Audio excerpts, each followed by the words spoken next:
In a few minutes, I'm going to sign the paperwork that's necessary in order to qualify for the Democratic nomination to run again for the House of Representatives. Now that satisfies the federal requirements. In order to satisfy the state party's requirements, I'm now going to present the check, the filing fee to my district director, Robert Nance. As you know, Monday is a legislative day, and I will be returning to Washington on Monday, but the rules allow for an agent to file the paperwork and pay the check, and Robert will be there when filing opens 9 o'clock on Monday morning to finalize what we are beginning here today. I have served in public life all of my life. When I graduated from South Carolina State back in December 1961, I went off to Charleston, where I became a public school teacher, teaching history to students on the east side of Charleston. Now, the east side was rather unique. It was the most densely populated area in the state of South Carolina. The students there were not expected to be as successful as the students on the other side of town, the west side of Charleston, where my late wife was the librarian. But I used to say to Emily all the time that there was something about those students that I thought, if given the opportunity, they would succeed far beyond expectations. And I took it upon myself to change the method by which they were taught. And I began to teach history to those young people from the evening news and the morning newspapers, using the textbook that the state had given me as a reference book. And I saw how those students reacted to history when they could feel that it was an integral part of their lives. And that is the way that I've tried to carry out all of my public service, to identify the dreams and the aspirations of people that I serve, and to use that knowledge to fashion my service in such a way that I can help them unleash that which allows them to dream about their futures, and then do what I can to assist them in the implementation of those processes that will lead to that. And so I developed along the way what I call my mantra for public service. And I've asked those daughters of mine to please put on my tombstone, when I take my place alongside their mother, these words: "He did his darndest." That's a cleaner word than I asked them. "To make America's greatness accessible and affordable for all its citizens." And they've promised me that they'll clean the language up, but they are going to put that on my tombstone, because that, to me, is what public service is about. we know what the basics are. People need to have food and shelter. And I'm guided in that. Not so much about what we do for the least of these, as the bishop just intoned, as Matthew has there in chapter 25. But as you can imagine, my favorite book of the Bible is the book of James. Not so much because of my name, but it's such a short book of the Bible, you can read those 5 chapters in one setting and think you've done something. But I have adopted that as my favorite book of the Bible because James, who was Jesus' brother, sat down about 44 years after Christ had ascended, and he wrote some instructions for the people of faith to follow. And he writes there in the 2nd chapter that faith without works is dead. And so I have faith in this great country of ours. I maintain hope for the future of this country. But as you know, hope, faith, are defined for us the substance of things hoped for, the evidence of things unseen. And so those of us who serve in public life, it is incumbent upon us to use the resources that are there, use the policies, and develop the policies that are necessary to move an agenda forward so that not just this country will succeed, but all of its citizenry will benefit from that success. And so today, I'm going to answer a question that is always asked. What is there unfinished, or what more you need to do? Well, it's in the preamble of our Constitution. We exist in pursuit of a more perfect union. There's nobody here today who thinks that this country is perfect. It is not a perfect country. But I don't think there's anybody here today who believes that we should give up on that pursuit of perfection.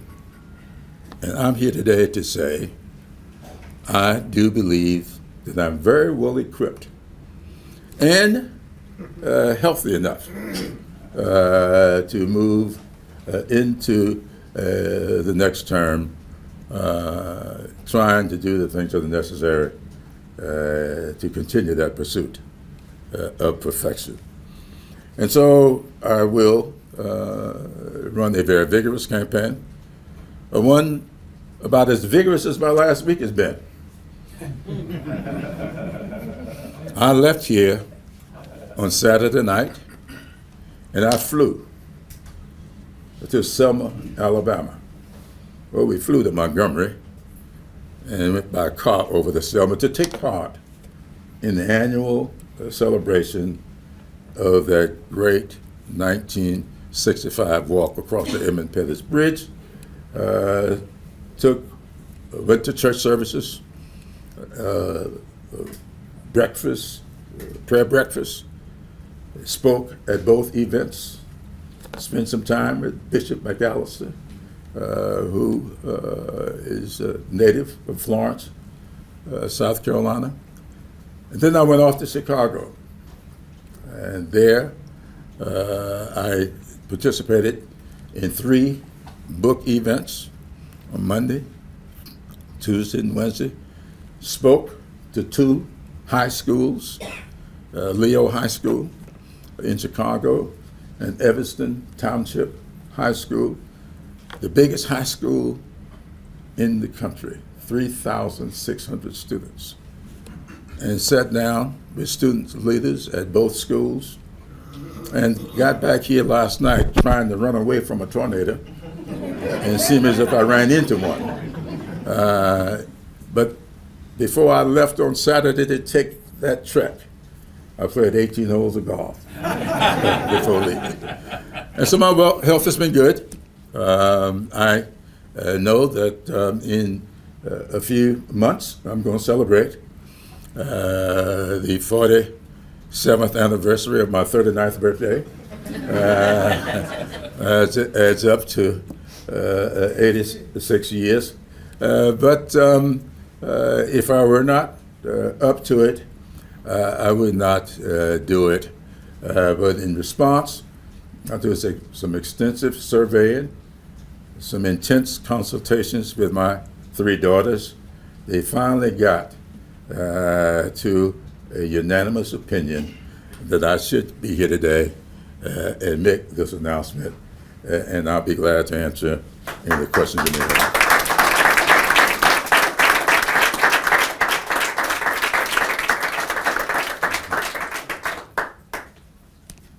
Yes.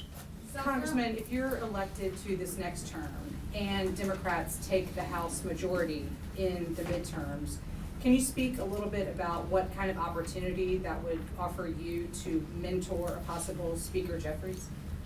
Well, I had a long talk with Speaker Jeffries on yesterday morning before I left Chicago, before I left my motel room to go to the student body. I spoke with him. In fact, I was at the school when I talked to him. And he was among those who asked me to stay. He did not know or had not been informed of what my decision was going to be.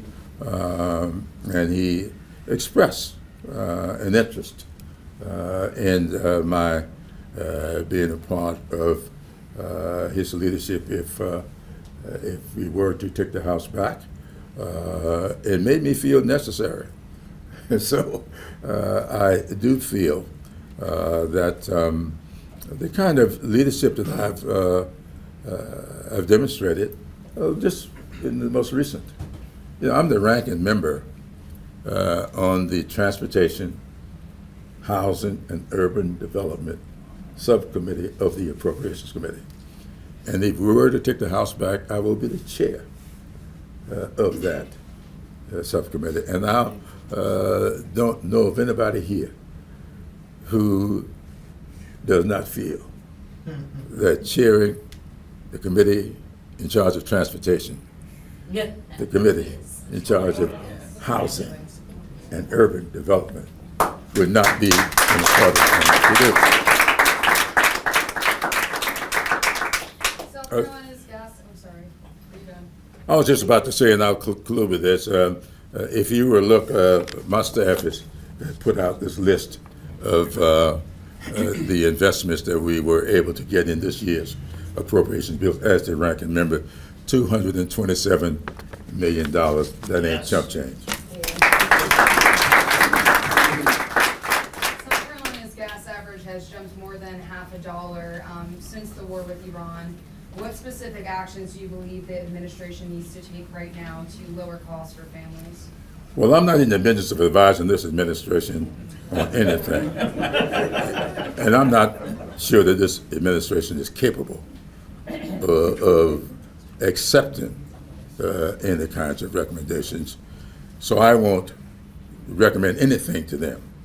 I would recommend to the voting public that elections have consequences.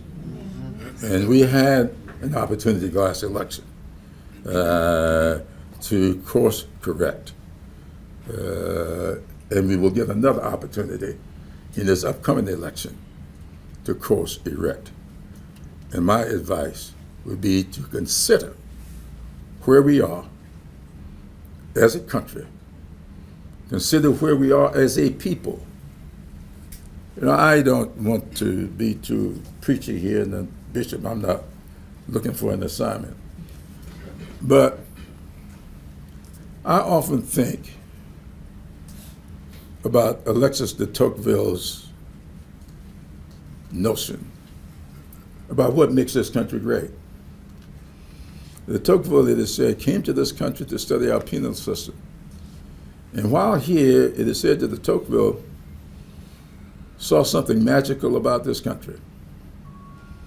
And he sought to find the source of that magic. And went all around the country looking for the magic. They said that he went onto the campuses of our colleges and universities looking for the magic, and they couldn't find it. He then went into the halls of our legislatures, state and local, as well as the Congress, looking for the magic, and they couldn't find it. De Tocqueville said that it was not until he went into our places of worship that he found what made this country great. And he came to the conclusion that America is great because its people are good. And if the people of America ever cease to be good, America will cease to be great. I feel that strongly. And what I would recommend to this administration is develop policies and procedures that will demonstrate the goodness of the American people. And I think that this administration will allow that to be the foundation upon which to build. Their policies and their procedures will be much, much different from what they are today. Now, whether or not they have the capacity for goodness, I don't know. But I do believe that that capacity rests in the American people. Could you expound a little more on how you would course correct if you were elected when the conflict in Iran? When it comes to conflict in Iran, we do not run the House of Democrats do not run the House of Representatives. And the Congress makes declarations of war. We do not hold the presidency. This president is ignoring the constitutional mandates when it comes to war. And he is declaring war under another name. And I don't care if somebody tells you they can do something about that, they're just lying to you. And so don't need me to stand here and tell you, I'm going to do this to correct what's going on in Iran. I'm not. I can't. I'm going to do everything that is in my power to articulate alternatives. And the first thing I would say to this president, come to the Congress, lay your proposals before the House of Representatives, and let us have legitimate debate on behalf of the American people. Vote in the Congress, and you adhere to the willingness as expressed by the people who represent the American people. That's the first thing that the president needs to do, bring his proposals to the House of Representatives and have it debated on behalf of the American people. That's what I would do if I were in his place. Congressman, you said that while mentoring Speaker Jeffries, he encouraged you to stay. You obviously put a lot of thought into this. You had a conversation with your daughters. You said you surveyed everything. Can you go into more detail about your decision to run for re-election and just how important it is to you? You talked about the schools and making change when people see. Yeah. Well, I'm a human being, and as all human beings, you tend to pay attention to what is written, to what is said, and you'll be less than human not to be impacted by all of this. And so all of the clamor about the change in leadership, of course, I stepped down from leadership positions. As many of you know, I was in Congress. I had not been even sworn into Congress before I was elected to a leadership position. I became president of my freshman class, which was the largest freshman class since World War II. I chaired the second session of the 103rd Congress. I have been chair of the Congressional Black Caucus, chair of the entire Democratic Caucus, majority whip of the House of Representatives, and assistant Democratic leader. I've gone through all of those. Those are positions that were awarded me by the Congress. And so, when all of this was written, Pelosi and Hoyer gave up their leadership positions, and I gave mine up. Now, when I started discussing this with Mignon, Jennifer, and Angela, and I asked them, what is being said among the people that you all interact with every day? And they made it very clear to me that people felt invested in me. They had voted for me, and I should not be listening to the Washington pundits when it comes to this office. And I wasn't really all that satisfied with that. And I authorized a pretty extensive poll to be done. That poll came out of the field about 6 weeks ago. And I've been sitting on the results all of this time, which I shared with all three daughters. And it was a remarkable approval on behalf of the people in the 6th Congressional District. And when they got to the point, the three daughters, the vote among the three was 2-1 that I should remain.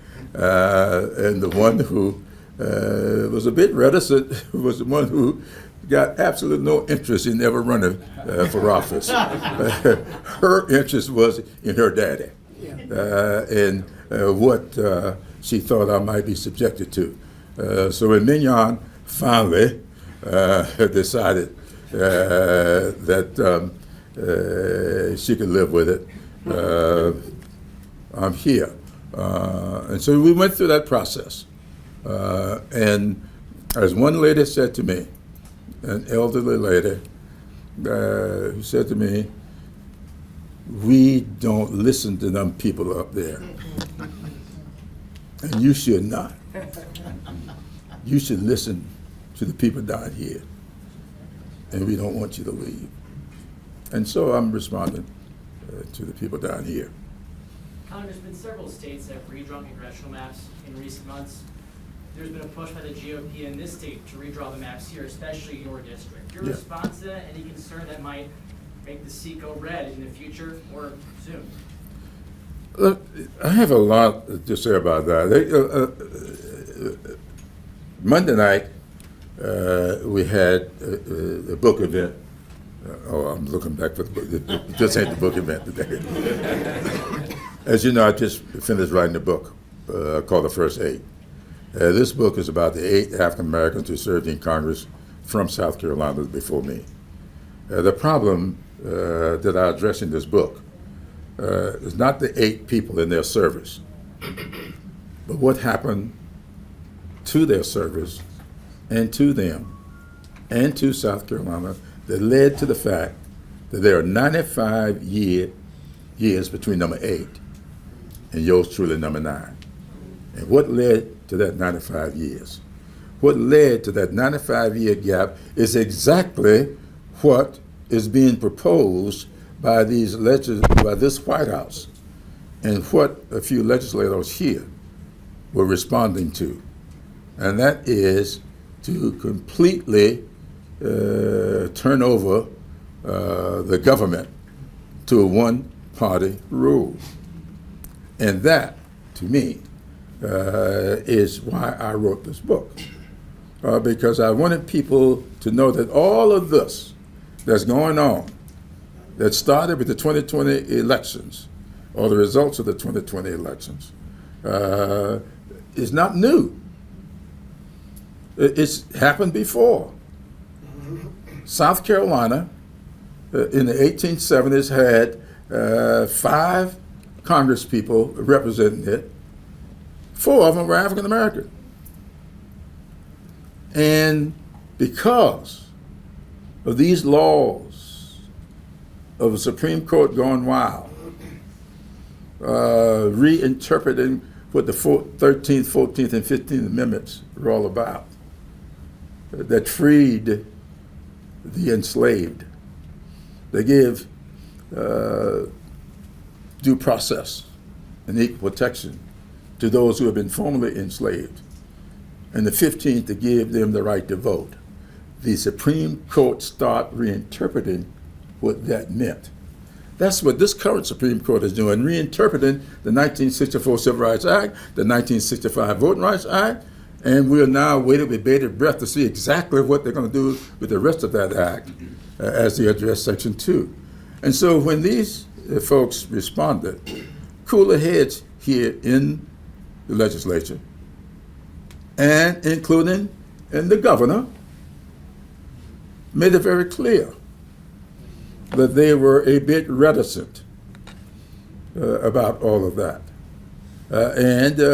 I think these legislators will tell you. Several legislators are here. The chair of the Legislative Black Caucus is here. They will tell you there was no strong feeling in the legislature to do that, because most of the legislators in South Carolina are fair-minded people, and they did not want to see this country go back to what it was, because over time we went from those 4 out of 5. We finally grew in the 1890s to 7 members, and then we had only 1 person of color until 1897, and after that, none, because of that. And I don't think anybody wants to go through that again. I shouldn't say anybody. Most people did not want to go through that again. And so I do believe, and I thank those legislators who were here, who carried that message, I thought, very effectively, and who held their power. And sometimes the most effective voice is silence. Congressman Clyburn, Roger O'Brien from Channel 2 down in Charleston. Yes, Mayor sir. Cogswell just went up to D.C. on Tuesday to appeal to HUD to cut out the red tape, getting some funding for housing down there. It's $100,000 is what you need for a salary to live in Charleston. Can you give Mayor Cogswell and every cop, nurse, restaurant worker, tourism worker a pep talk, helps on the way? We're going to get some housing down there that they can afford to live there without having to drive in from Columbia? I'm on my way to Charleston tomorrow. I will be in Charleston for the next 3 days. I'll be glad to sit down with Mayor Cogswell and tell him why it is he should be endorsing my reelection.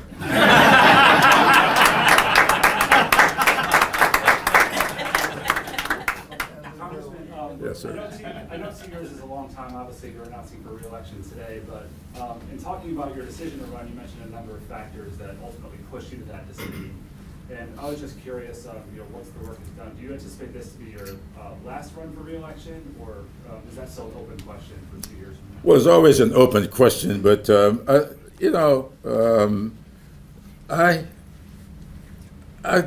love reading, I love writing, and I love playing golf. And those 3 things could occupy a lot of time. And I'm looking forward to the day that I can spend more time reading, writing, and playing golf. And so this could very well be my last term, and it could very well not be. We'll just see how things go. I don't have any interest in doing anything but what I can to do what's best for South Carolina, do what's best for this country. South Carolina has 2 mottos. Most people don't realize that. We all quote that motto that's kind of popular, and we see it on the seal of the state: while I breathe, I hope. But there's a second motto that this state has had that's not recited very much, and it is prepared in mind and resources. I spend a lot of my time on that second motto, doing what I can to get South Carolinians prepared in mind and resources. And so that's what I'm going to be doing for the next 2 years, and I'll see what happens at that time. But really, I do have a fourth book it's about 60% done, because I had started out writing this book, which is my third, in a different way than it's turned out. Because of the 2020 election aftermath, I changed the direction of the book. So all the stuff that I had done up to that, it is sitting there in my files waiting on me to get back to them and make a fourth book out of it. And I would not be against spending 100% of my time working on that book. What is it going to take to get the government fully open? Well, I'll tell you what it should take. I don't know what it's going to take, because I really believe that the House of Representatives is suffering today from a lack of leadership. I've been there now over 30 years.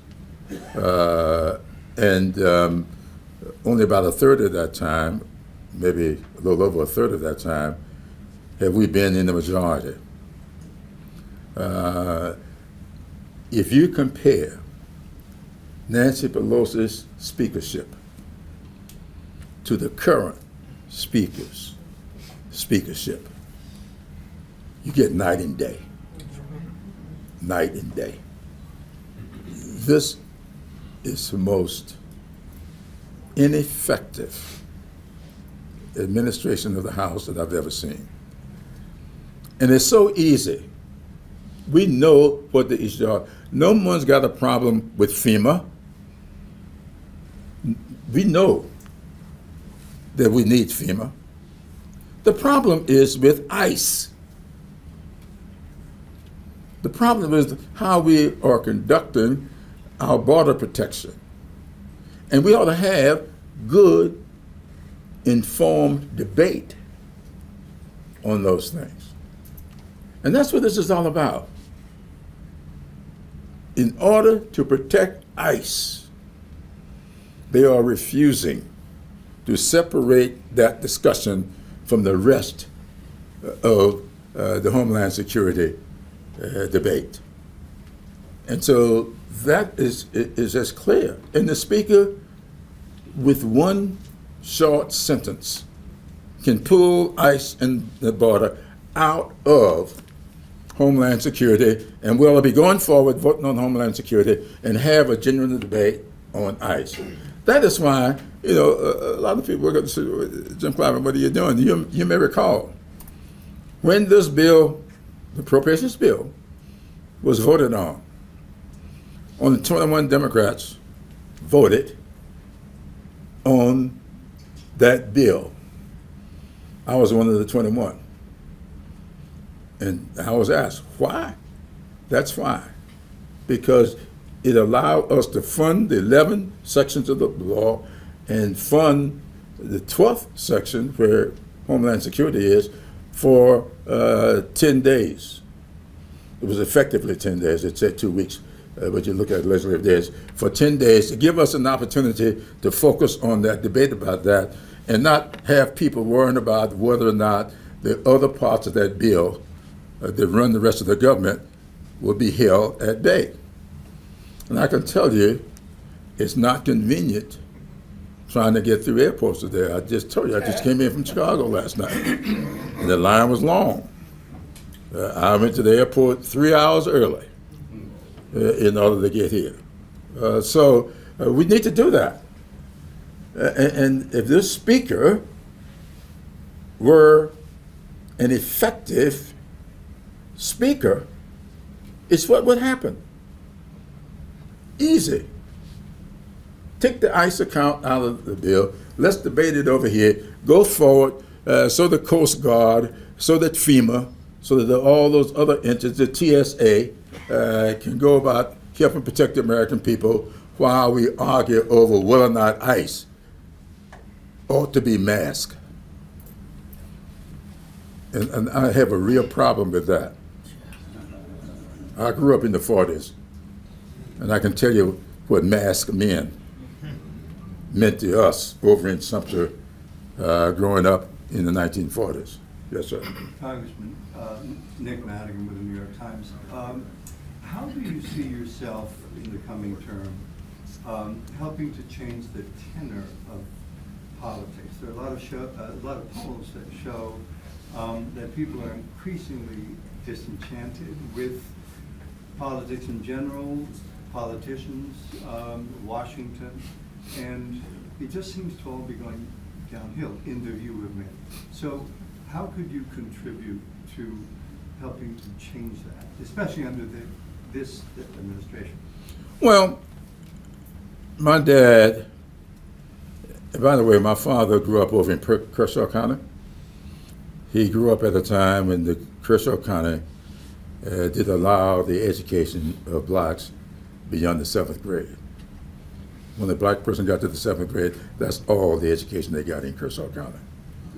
That may sound strange to you, but that was my dad's. I find it astonishing. Yes. But my dad used to say to me all the time, son, you show leadership by precept and example. Now, we hear a lot of precepts floating around Washington. My biggest contribution to that will be by example. That's why you don't see me cursing people out. You don't see me using profanity in public. You don't see me calling people by their names. I try to demonstrate in my service how I would like to see us react to each other. I don't know of a thing politically that I agree with the governor on. You have never seen anything but the epitome of respect when you hear me address the governor, and you've seen me stand in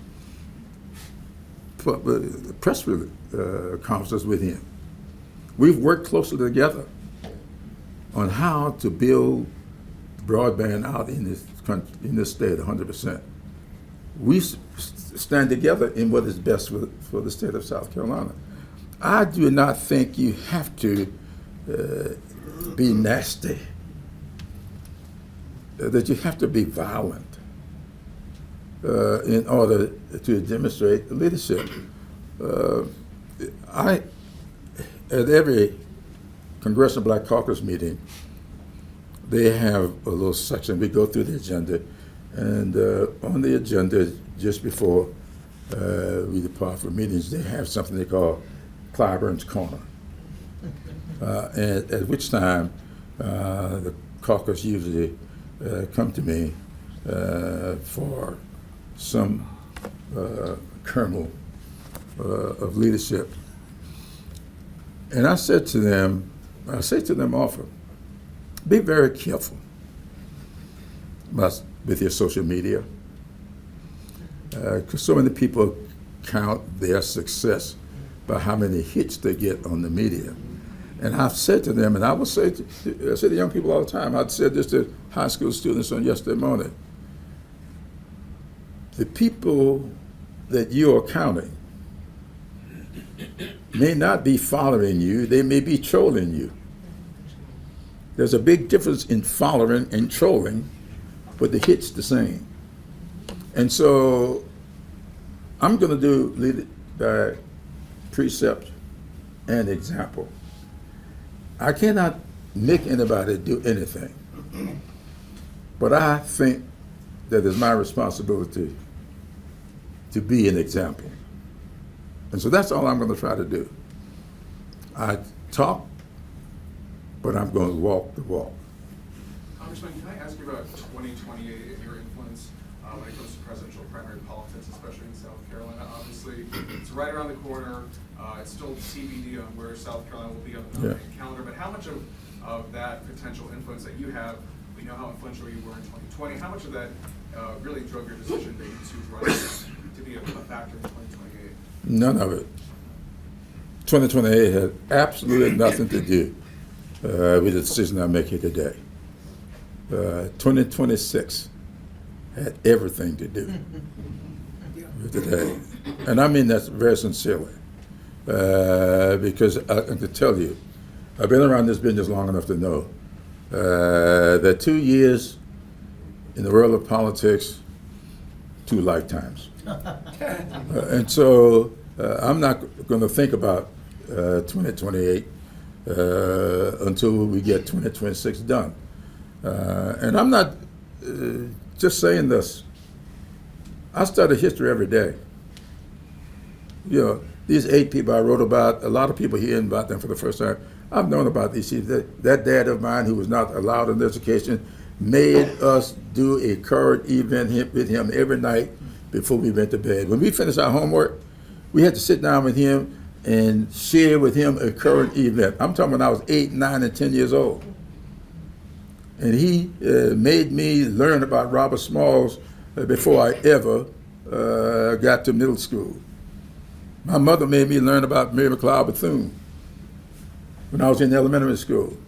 And so these things were important to me, but they are important in their place. We got a governorship going on here, right? You've got a candidate over here. Well, I ain't making no announcement, but I hear that there's somebody over here that's running for governor. We will have. I'm focused this year on state legislative seats. I'm focused on constitutional officers. I'm focused on the governorship. And once we get this behind us, I'll start thinking about 2028. But quite frankly, I am not focused on 2028 now. I love this state. Amen. I really love this state. My parents love this state. And the state did not always love them. But they never gave up on this state. And my mother told me, I guess I was about 13 or 14 years old when a lady told me, a lady asked me in my mother's beauty shop what I wanted to be when I grow up. And I wrote about this in my second book. And I started telling her about my dreams. Because I had gotten smitten with Harry Truman's presidency and how this guy pulled off a win the way he did. And I've been studying Truman ever since. And McCullough's book on Truman, which is about that thick, I keep it at my bedside. I keep the Bible there too, Bishop. So I keep these 2 books at my bedside, and I consult them often. And so I believe very strongly that this state, which I tell all my friends, and some of them get upset with me about it, especially those from Virginia and Massachusetts, that South Carolina is the most, I believe, historic state in our union. No state in the union can point to the changes, to the redirections that South Carolina can point to. You can go all the way back to the Revolutionary War. And you can talk all you want about all these wars, but if you have not taken into consideration what happens at Cowpens, the Battle of Charleston, all during the Revolutionary War, then you don't really know what really changed the direction of the Revolutionary War. I maintain the Battle of Charleston, the Third Battle of Charleston, is what really changed the direction of the war and allowed us to be standing here as a free nation. So everybody focused on Fort Sumter and the Civil War. But South Carolina has all of that, and we should be proud of that. We shouldn't try to deny that, pretend it didn't happen. These things happen. And we ought to really protect the state's interest because we have so much to give to the American people. Charleston has become the go-to city as much for its history as it has for anything else. And so I'm going to do what I can to make the state a better place. And those people who seem to want to live in the past, I'm going to be an example for them. But I want some of y'all over in the legislature to check them. Yes, sir. I want to piggyback off of Nick's question about whether it's, you don't know if this is going to be your last term. I know you're going to be making that annual meeting with your, having that annual meeting with your daughters. If and when in the future you decide not to run, what do you think the timing will be on that decision, and how would you make that announcement? I have no idea. What do I know? Good Lord. I have no idea.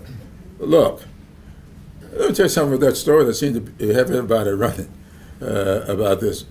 When I was asked about that question the other day about whether or not I was going to run, I said, well, I haven't made up my mind yet. I'm not sure that was all the truth. My daughters hadn't come together yet.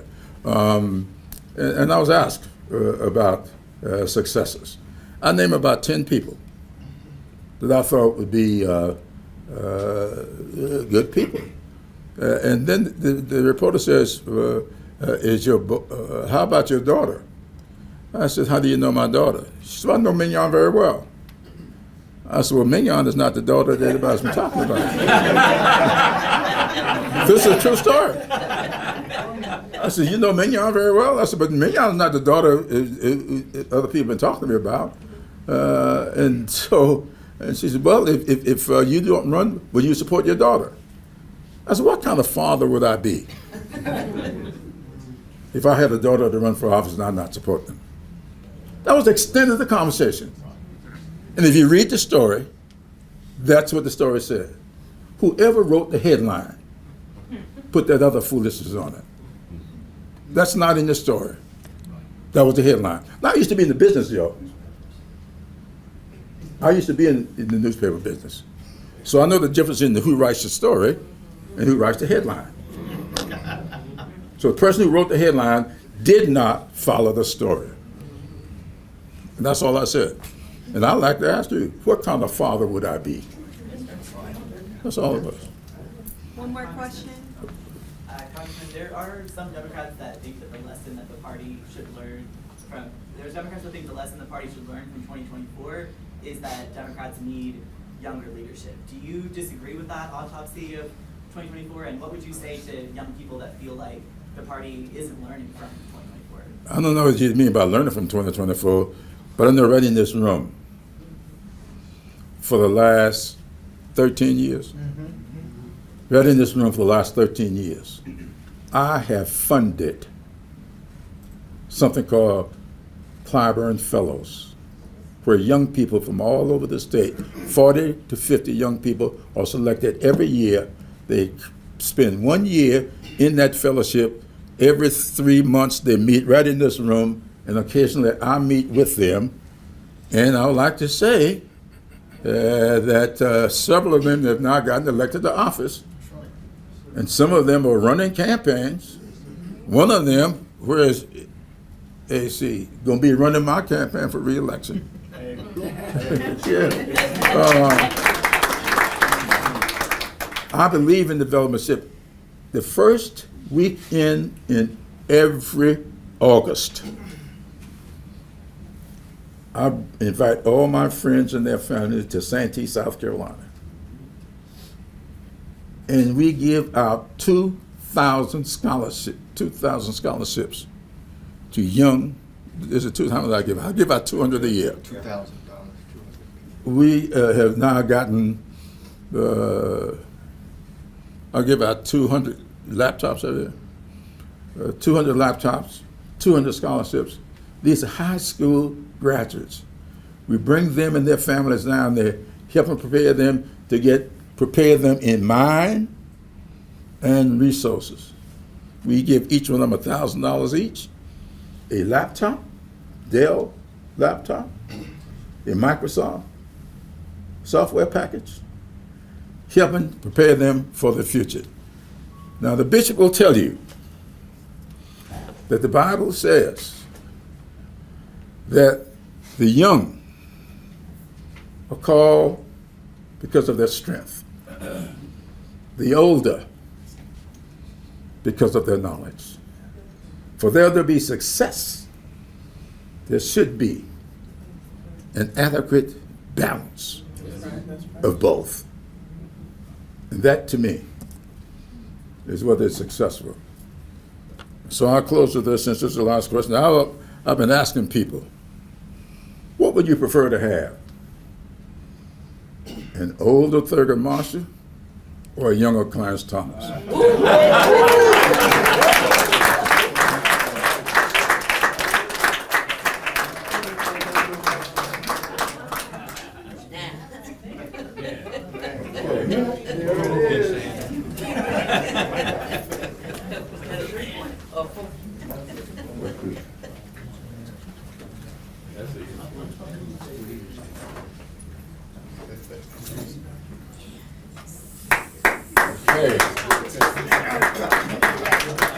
Okay.